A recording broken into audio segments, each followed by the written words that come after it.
What's up, you guys? Welcome back to Bachelor Tea Party, where we are breaking down everything that went down in the very dramatic finale for Katie's season of The Bachelorette. I am Zuri Hall, and today we're joined, of course, by Ashley Iaconetti Haibon. Hey, Ashley. Hello. And also Jasmine Nguyen. Hello, Jasmine. Thanks for joining us. Hi, guys. Thanks for having me.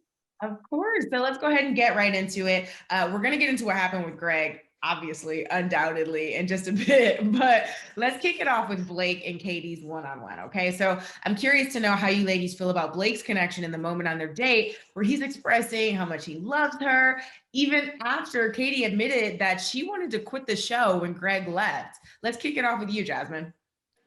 I think it's definitely a weird situation to be in, because I think, of course, in the moment, you know that there's other people involved, but to actually hear that from the person that you're planning on proposing to is a completely different thing. It's like being on a first date and the guy constantly talks about their ex. So I completely feel with him. I understand, but I understand Katie's point of view where she's needing to vent and she wants to be open and honest, but I don't know.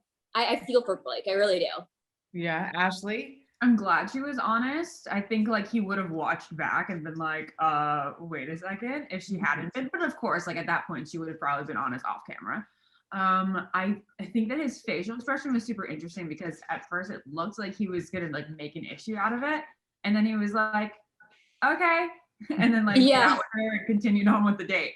Yeah. And I actually really So like I've been a little skeptical of Blake throughout this, and honestly just skeptical of like the chemistry and like connection that I felt with a lot of the guys. But I really like felt something during the nighttime portion of their date. And like when he was like saying I love you and she was saying it back, like I really felt it. It was definitely a Des situation, if you guys like want to throw it back to Desiree's season, where Brooks leaves and all of a sudden it seems like she's gotta leave because her number one is gone.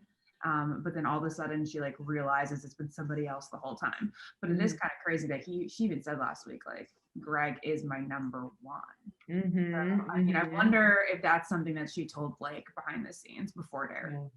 You mentioned the fact that she did end up telling Blake that she loved him. Were y'all surprised by that, considering she kind of promised to wait until the end to tell the winner, but she just decided to get to it? I think at that point she knew that she was gonna dump Justin. So I think she kind of knew she was just saying it to one person at that. Yeah. But did she kind of always know she was gonna dump Justin? I still don't see how this was like ever gonna be a thing. And I don't mean that in a shady way at all. Like, he's so handsome. I get it technically. I just never felt like, oh, this guy is top 3 for sure. It still, to me, kind of felt like, not that he was there by default, and I know that was like a part of the. I don't know. It was a little bit by default because there's like 2 guys that left. Yeah. So Jasmine, what did you think about that? The fact that Katie said, I love you to Blake before it was all said and done. I guess it kind of makes sense if Greg left and she's deciding to stay. Like, what is there to wait for at this point? Yeah. And I think at the end of the day, it's one of those things where when you know, I guess I think what she said after the final rose, it's like whenever Greg left, all the feelings left with him. And at that point, it was very crystal clear and she got a lot of clarity from that. So why waste Justin's time? Yeah, fair. So that was my next question, jumping to Justin. Do you think that it was best that she just kind of sent him home because she didn't want to waste time, because, you know, she wasn't going to tell 2 people that she was in love with them? Oh, for sure. Yeah, I think so. Yeah. We would all be so angry at her if she brought him on a date and then the fantasy suites and let him on like that. Yeah. Oh, God, that'd be so cringy. Yeah. Justin spoke with Tayshia and Caitlin, saying that he felt kind of blindsided by Katie. Your hearts go out to him in that moment, right? I mean, I think leading up on the show, you hope for that one-on-one time with no cameras and to get that time with your significant other and to have that completely ripped away from you. And everything was building up that day to lead up to that. And then he didn't even have the opportunity to even do that. Yeah. That's gotta be really hard in the moment. I wonder if looking back, like, I know he said that he felt a little cheated out of time or not like fully given a chance. But at the same time, if he was given that after she said, I love you to somebody else, wouldn't he feel kind of slimy about that? I don't know. Oh, yeah, I agree with that completely. Right. Later on, we get to see Blake meeting Katie's family. I'm curious to know how you think about everything that happened. At certain points, Katie's family seemed a little bit hesitant about this entire little process. I'm Hesitant gonna is a give nice Justin eyes. word. Aunt Lindsay was like, There's always an Sure. Aunt Lindsay. She was bold. She was very bold. Like, I think my family's kind of hard to meet at first, but this was completely different. I was not a fan of her, just because I felt like she was like trying to be like antagonistic, and like she was trying to be over the top and intimidating and stuff. Like no matter what he was gonna say, she was gonna find a flaw with it, even if it was technically perfect. So Exactly. Yeah. I felt like Blake had the best intentions with every response. And obviously, he was really nervous about going into this meeting. And like you said, everything he said was not good enough at all. Nothing. No.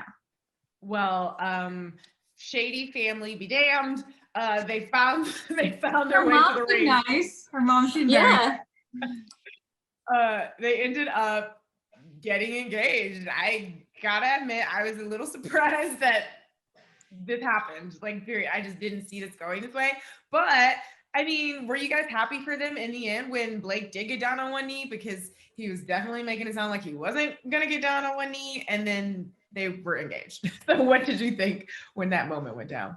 Jasmine, you go. I was happy for them. I can understand why he was, like he said, why he was nervous. And it seemed like he was kind of hesitant while he was picking out rings, because that's a really big step. And to have that all happen like up front, and this was the moment you're leading up to, can be very nerve wracking. And I understand that. But I'm happy for them. They seem very happy. Yeah.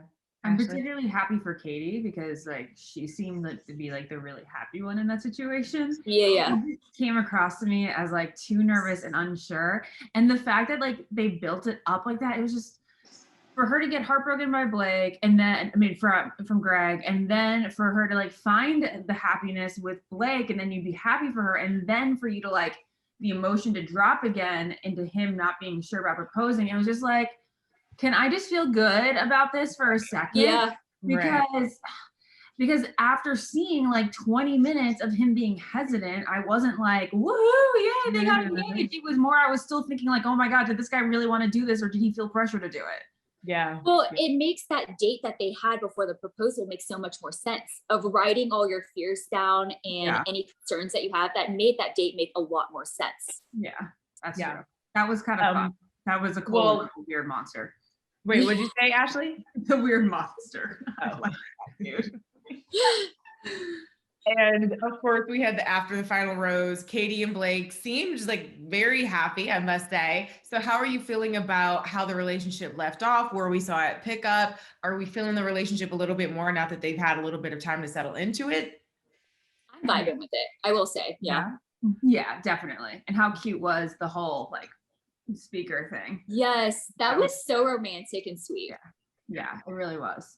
All right, love wins in the end. Now let's get to our throwing shade segment, where we talk about some of the shadier moments of the night, mostly surrounding how things unfolded with Greg. Katie definitely came for Greg after the final rose, accusing Greg of being an actor. I still laugh every time.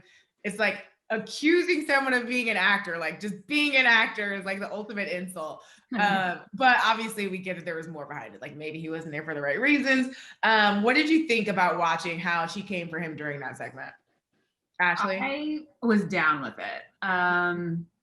She said everything that you'd like wanted her to say. And like if you're Katie and you're planning it in your head, you're like, oh, these are all the things that I want to hit on, but like I'm probably gonna forget and be a total slop when the moment comes, but she wasn't. It was good. And if anything, his responses to it all make me further convinced that he was totally gaslighting her during last week's episode, because I think like the audience was honestly 50-50 split. We talked about this last week. Like, was it like a reaction to form of the past trauma, or was this truly like gaslighting him wanting to get out of a situation but blaming her? And just the fact that he kept saying like, you weren't reassuring me enough. Like I expected you to like want to chase after me. I was like, so you wanted her to pull a Claire, like you really wanted her to like completely go against the rules, I guess. Yeah. I don't know. It didn't seem like love to me. Yeah. Mm-hmm. Jasmine, what'd you think? Yeah. So everyone is, like you said, 50-50 right now. Either people are like, yes, go Katie all the way, or people are like, she was a little too harsh. I think at the end of the day, the biggest thing that we need to remember is I feel like it's wrong to have an opinion on how someone reacts to hurt that they dealt with. It's not our place. It's not any of our business. So, and on top of that, you guys, I mean, the viewers only see a small percentage of like what actually happens. So there's so much to that conversation that probably wasn't aired. And on top of that, that's how she feels. And everyone, like I said, wants to sit here and be like, well, if she's so happily engaged, then why is she laying this all out for Greg? It's like, well, she's allowed to still have her feelings, and her feelings are definitely still valid, even though she's in a happy relationship. Yeah. And on top of that, she didn't get any closure. There was no closure because after you leave, that's it. There was no conversation after that. So this was her closure.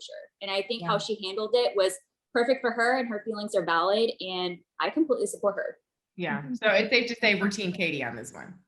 Absolutely. Yeah. And even not to mention the things like Greg didn't even apologize. A lot of the things he said was, I'm sorry you feel that way.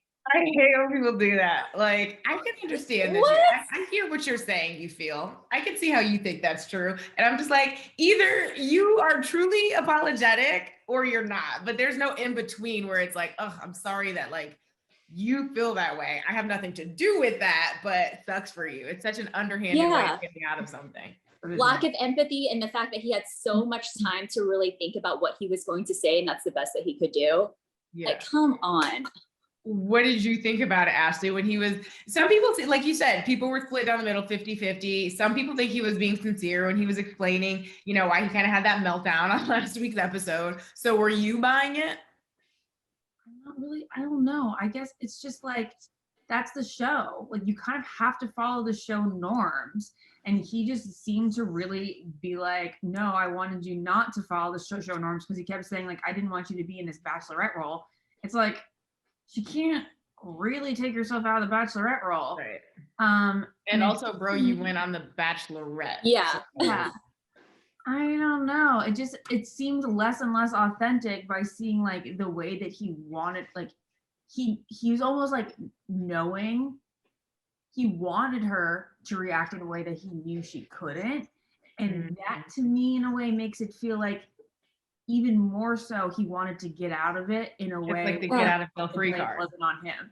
Yeah, like I'm going to create an impossible situation for you. Yeah, because then you can't rise to the expectation that I am faking having. So that way I can get out without looking like the bad guy. 100% gaslighting. Yeah. I agree. I lean towards that thinking also, which is such a shame because I was so Team Greg for like 15 seconds. I just thought he was so cute. Okay, to wrap things up this episode, we are going to play a quick game of roses or thorns. So if you like the moment, it gets a rose. If you didn't like it, it gives a thorn. Jasmine, we do thorny roses here. So if you're split in the middle or you're like, I don't really know, you can give a little something in the middle. Okay. So first up, we have Kaylin and Tasha were hosts for After the Final Rose. Rose or thorn to how the ladies did last night? 1, 2, 3. Rose. Yeah. All the way. Yeah, they do a great job. I like the way that they alternate with the leading of the interviews. So it's not like one's talking over each other. Yeah. And I think that like just the way that they conduct these live in front of the audience shows have been really impressive. Yeah. Yep. Katie's choice of Blake as the winner, rose or thorn? 1, 2, 3. Oh, rose. All the roses. Rose. I was so eager. I love it. Rose. So we're happy for them. Good stuff. Okay. Overall, when you think about this season in general and how it went down, I'm really curious about this one. Rose or thorn? 1, 2, 3. Thorny rose? Yes, thorny rose. Because I love the first half of the season and then it kind of lost me. Yeah, weird. Right? I don't know what it was. It was like once we got to like top 7 or ish, I was just like, oh, no, I'm not into it anymore. Yeah. Yeah, I agree with that. Same. Thorny roses. It was just officially confirmed that Becca Kufrin will be heading to Paradise. So are we giving this a rose or a thorn? Oh, we are giving this a rose because I love it when leads come back and they're part of the group. They're gonna be the kings and queens of the castle, and I mean, we all love seeing Becca, and we know she deserves another chance at love, and I Yes. want to watch it. All right. Okay. We shall see. And lastly, speaking of Paradise, we got our first sneak peek at this upcoming season last night. So when you think about the trailer, are we giving it a rose or a thorn? Oh, it A definitely rose all the way. Rose? Yeah. What are you Yeah. most excited about with it, Jasmine? So I will say really quick, it's definitely weird to watch trailers of people you actually build relationships with and know now, but the drama for this season of Paradise seems really good, like top tier, what we want to see. I mean, we missed 2 years of it? A year? Well, 1 year skip. 1 year skip, so we're making up for lost time. Yeah. Yeah. Ashley? The one thing that I left off like thinking about a lot is just Joe and Kendall, because now we have confirmation, so we can say that Kendall shows up. Mm-hmm. The fact that I don't know, it's just like, that's just like heart-wrenching to me. Mm-hmm. So praying for her. We shall see. Our hearts go out to Paradise. It's going to be a dramatic season for sure. But in the meantime, that wraps up Katie's season of our Bachelor Tea Party. Thank you all so much for tuning in. We're taking a bit of a break for Paradise, but we are going to be back for Michelle's season. Super excited to see how all of that plays out. Ashley, thank you for joining us all season. Jasmine, thank you for joining us today. Thanks for always Thank you having me. guys. Appreciate it always. Bye, So guys. much fun. Bye guys.